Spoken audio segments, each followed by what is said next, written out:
Nouveau chapitre, la régularisation des charges et des produits, et en particulier nous allons commencer par les charges à payer et les produits à recevoir. On va voir le cas des factures non parvenues, des factures à établir, et puis si vous restez bien jusqu'à la fin, je vous proposerai des exercices avec deux cas particuliers un peu plus complexes que sont les intérêts courus et les factures d'avoir à recevoir. Allez, préparez-vous, on est parti.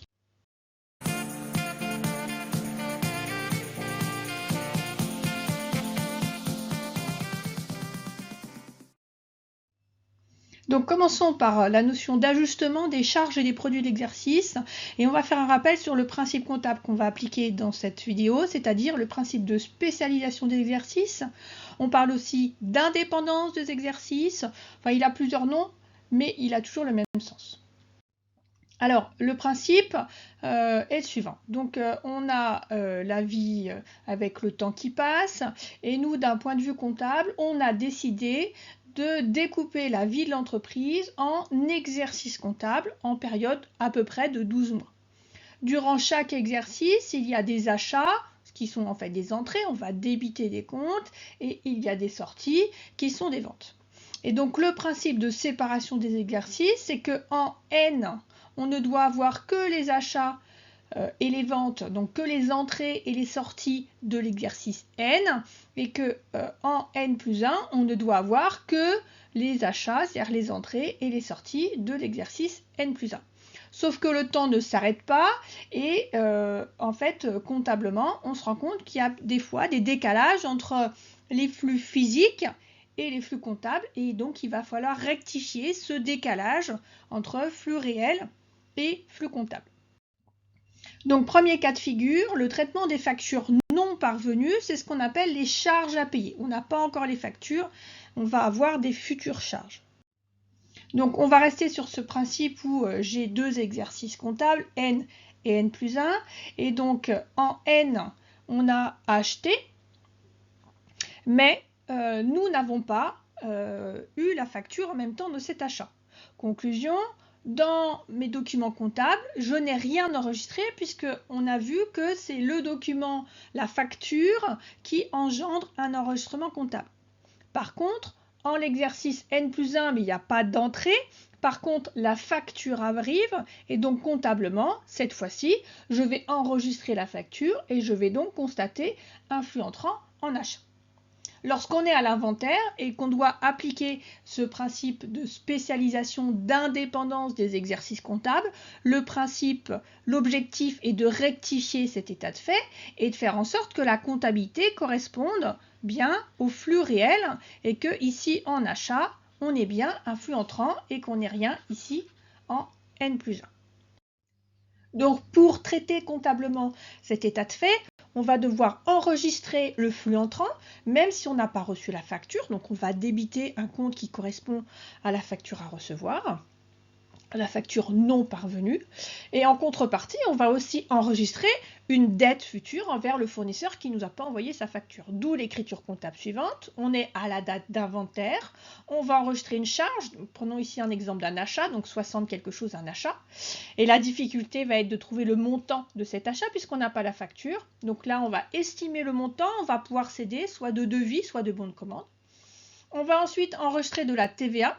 Attention, c'est de la TVA régularisée, donc c'est le compte 4458, parce que la TVA n'est pas encore exigible puisqu'elle n'est pas sur une facture. Et enfin, on va enregistrer une dette envers un fournisseur. Normalement, le compte fournisseur, c'est 401. Ici, on intègre en 8 en troisième position. Et donc, ça devient le compte fournisseur facture non parvenue. C'est ce qu'on appelle ici l'enregistrement de la charge à payer. Donc la charge à payer, en fait, elle est enregistrée en charge, mais elle va être à payer ici. C'est une créance à venir pour la valeur TTC. Si on reprend un petit peu ce qu'on vient de faire, on a donc nos deux exercices N et N plus 1, et donc là, effectivement, on vient d'enregistrer une charge, ici un achat. Mais je ne dois pas avoir en N plus 1 d'achat. Donc il va falloir que je traite de l'exercice comptable N plus 1 et pour ne pas oublier, on va le faire tout de suite. On se retrouve donc cette fois-ci en N+1 où on va devoir contrepasser, c'est-à-dire passer à l'envers, l'écriture de régularisation qu'on a passée fin N. Et on est en N+1 et cette écriture de contrepassation, de régularisation, on va la passer à l'ouverture de l'exercice. Donc on est, si on est sur un exercice civil au 1er janvier N+1, c'est la première écriture qu'on va passer, où on va passer la même écriture qu'on a fait en N, mais à l'envers. Donc cette fois-ci, on débite 4081, on crédite 600 et on crédite 44,58. Et puis après, il y a une autre écriture, mais qui ne fait plus partie des écritures d'inventaire, où on est à la date de réception de la facture, puisqu'on va bien la recevoir un jour ou l'autre, la facture. Et donc, dans ce cas-là, on fait un enregistrement tout à fait classique de la facture qu'on reçoit en N+1. Et donc, à la date de réception de la facture N+1, j'enregistre mon achat, ma TVA déductible cette fois-ci, et ma dette envers mon fournisseur. Et donc là, on est sur une opération courante. C'est quelque chose qu'on a vu au début, hein, c'est la base, opération courante, et ici on est en fait en opération d'inventaire, même si cette fois-ci exceptionnellement c'est une écriture comptable qu'on passe au début de l'exercice comptable et non pas à l'inventaire. Ça fait partie aussi des opérations d'inventaire. Deuxième cas de figure, cette fois-ci, c'est le cas de figure inverse, où cette fois-ci, c'est nous qui n'avons pas envoyé la facture. Et donc là, on va enregistrer ce qu'on appelle des produits à recevoir. Donc, on reste sur notre cas de figure. Donc, qu'est-ce qui s'est passé cette fois-ci durant l'exercice N? On a envoyé, on a vendu des biens, on a vendu une prestation de service, mais on n'a pas fait la facture. Et donc, dans cette facture, elle sera envoyée en N+1. Conclusion, dans les comptes, durant N, il ne se passe rien, alors qu'en N+1, comme il y a la facture, je vais constater une vente. J'ai une vente, une sortie réelle en N, il faut que je constate une vente en N et non pas en N+1. C'est ce qu'on va faire dans cette écriture de régularisation. Donc on va régulariser le flux sortant, même si on n'a pas fait la facture, on va constater ce flux sortant. On a bien un flux sortant de marchandises ou de services, donc il va falloir l'enregistrer. Et en contrepartie, on va enregistrer une créance future à venir envers le client. Donc l'écriture comptable, on est à l'inventaire N. On enregistre une vente, un produit, avec, attention, ici, même problème, la facture n'est pas faite, mais comme c'est un peu plus facile, c'est nous qui allons faire la facture, donc on est capable de la faire rapidement. On a de la TVA, mais même principe, comme la facture n'est pas faite, la TVA n'est pas collectée, ça reste de la TVA à régulariser, 44,58. Et mon client, il ne me doit pas encore, donc normalement c'est le compte 411 clients, donc ici je vais rajouter la troisième position, et ça va être le compte 41,81. Client facture à établir, c'est un produit à recevoir. Le client, il va avoir une créance, je vais avoir une créance sur le client plus tard. Donc, qu'est-ce qu'on vient de faire ici? Eh bien, on vient d'enregistrer une vente. Il nous reste à régulariser ce qui va se passer en N+1, d'où la suite. Comme précédemment, on va contrepasser en N+1 l'écriture de régularisation qu'on a passée fin N. Donc cette fois-ci, je vais passer au 1er janvier N+1 et l'écriture précédente à l'envers. Je débite 700 ventes, 44,58 TVA régularisée et je crédite 41,81 client facture à établir.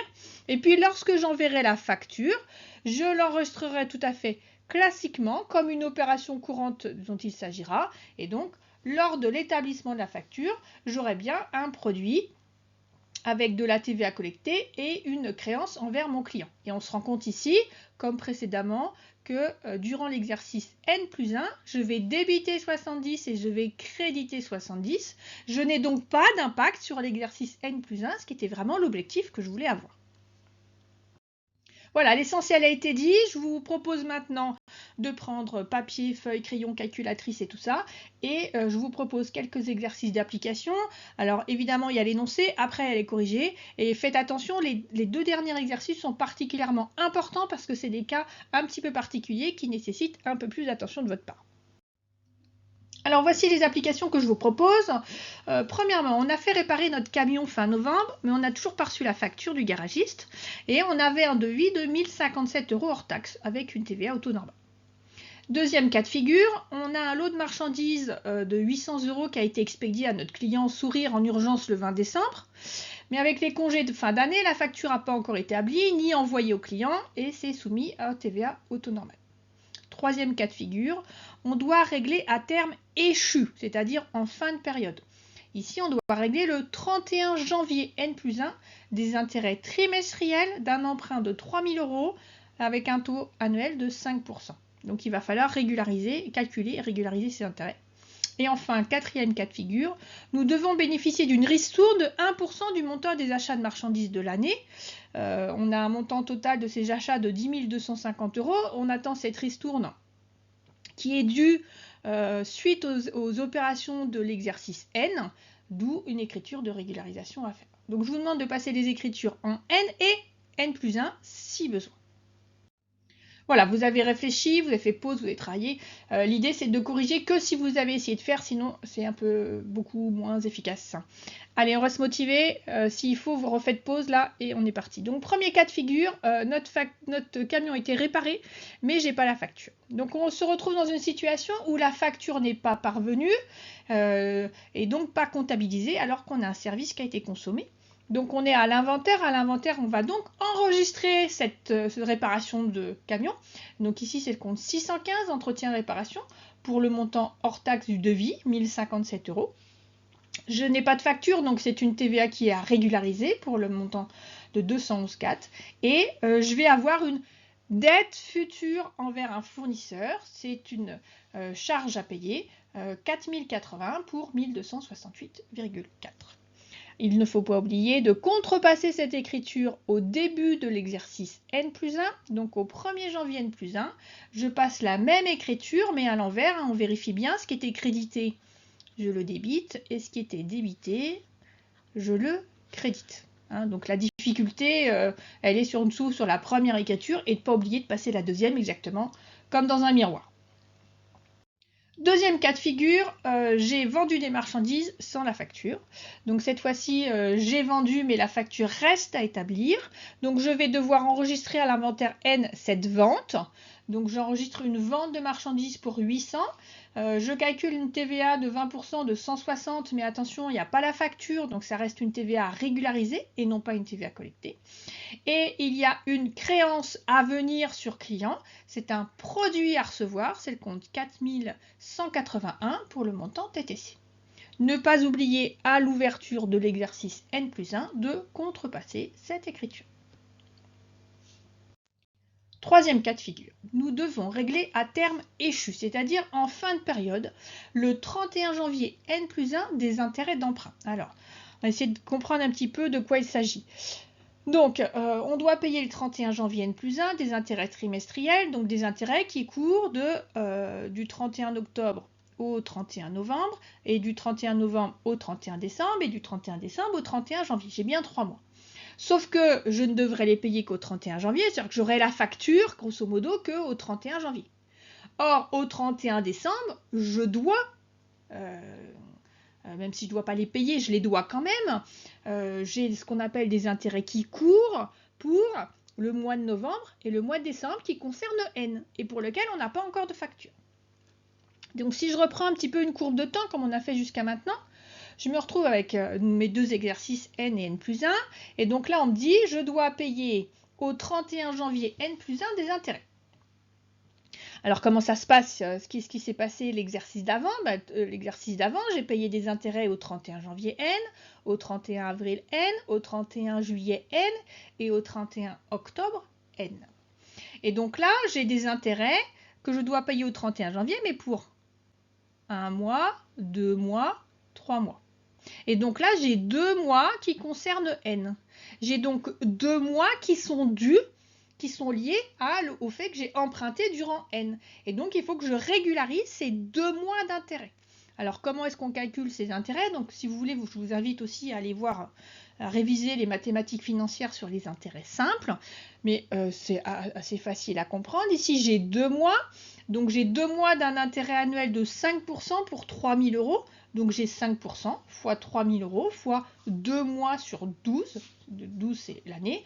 Et donc j'ai 25 € d'intérêt qui sont dus pour le mois de novembre et de décembre N. Hein, pour cette période, ici, j'ai 25 € d'intérêt qu'il faut donc que j'enregistre, même si je n'aurai à les payer que fin janvier N plus 1.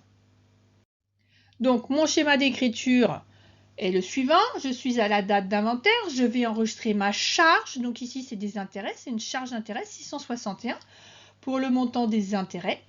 Et c'est quelque chose qui est lié à des intérêts, c'est lié à un emprunt. Donc les comptes 160, c'est emprunt, et les intérêts, normalement, c'est 168.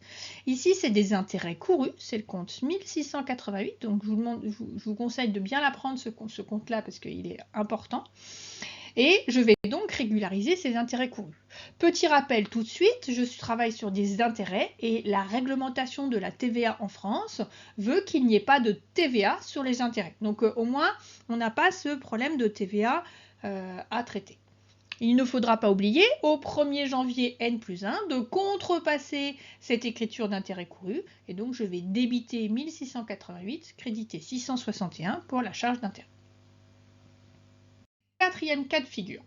Nous devons bénéficier d'une ristourne de 1% du montant des achats de marchandises de l'année d'un total de 10 250 € par notre fournisseur sortir. Donc notre fournisseur sortir, il nous doit une ristourne liée aux opérations qu'on a fait avec lui durant l'exercice N. Ça concerne donc bien N, il faut que j'enregistre, de par ce principe de spécialisation des exercices, que j'enregistre cette facture d'avoir, même si je ne l'ai pas encore. Donc, on se retrouve dans une situation où la facture d'avoir n'est pas parvenue, alors que la ristourne nous est due. Donc, on va passer une écriture à l'inventaire N. Alors, c'est là où ça se complique un petit peu en termes de numéro de compte. Donc, normalement, j'enregistre un rabais remise ristourne. Donc, un rabais remise ristourne, c'est le compte 609,7. Normalement, un 6, ça se débite, mais ici, je vais créditer. Donc, je crédite 609,7 et donc c'est 1% de 10 250. Donc, on me doit un rabais de 102,50 €. J'ai pas la facture, mais j'ai de la TVA dessus qui est à régulariser pour 20,50 €. Et donc, ça, c'est mon fournisseur. Normalement, ça va venir réduire la dette que j'ai envers mon fournisseur. Donc c'est un compte normalement 409,1, donc je garde mon 409 et je mets un 8 ici en 4e position pour avoir le compte de, je vais y arriver, de charges à payer. Enfin là c'est pas une charge, c'est une réduction de charges à payer on va dire. Hein, c'est le compte fournisseur, rabais, remise, ristourne à obtenir. Donc là, aidez-vous bien de votre plan de compte, hein, c'est important, sinon vous allez être un petit peu perdu. Le plan de compte, vous y avez droit, utilisez-le bien. Et puis, on n'oublie pas, assez classiquement, à l'inventaire de l'exercice suivant, de contrepasser notre écriture. Ce chapitre donc sur les charges à payer et les produits à recevoir est terminé. On dit aussi de factures non parvenues, factures à recevoir.